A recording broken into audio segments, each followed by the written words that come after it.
Mga tao yung kikilos dyan para sa pangarap nyo, men.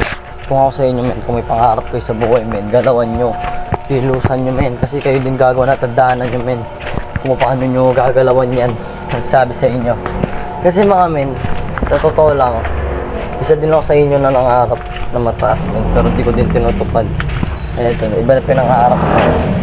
Kung ako sa inyo, men, galaw-galawin nyo din yung pangarap nyo, men, kasi di naman kasi tayo yung hindi naman mga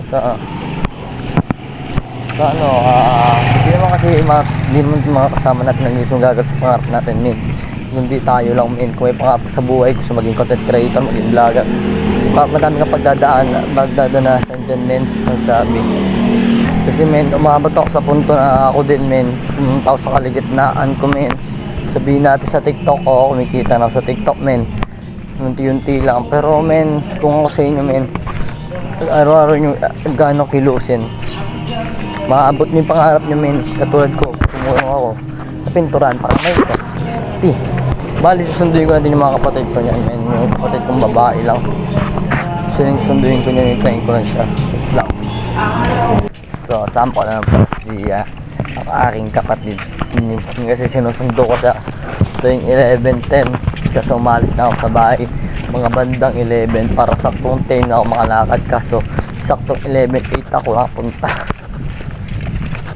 Pero don't worry, men, kasi kahit paano, men, hindi siya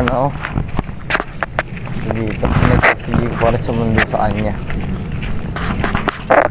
Alam ko di ako rinig dito sa vlog ko kasi may speaker ko. Nag-order na din ako ng cellphone ko, tapos sinabayan ko na din ng tablet, men, para sa pag-i-edit ko. May nakukulangan kasi ako sa pag-i-edit, kung alam nyo lang, men.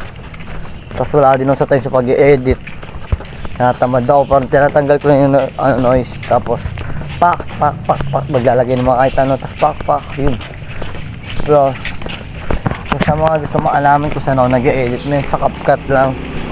Maganda mag-edit sa CapCut, men, lalo kung gamay mo yung editing doon, maganda doon. Sabi sa inyo, walang halong biro, men.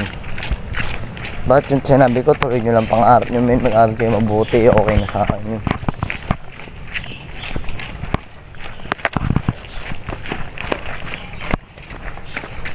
Hindi na mabibigay ko advice sa inyo, men. Makikita tayo sa sunod, Ben.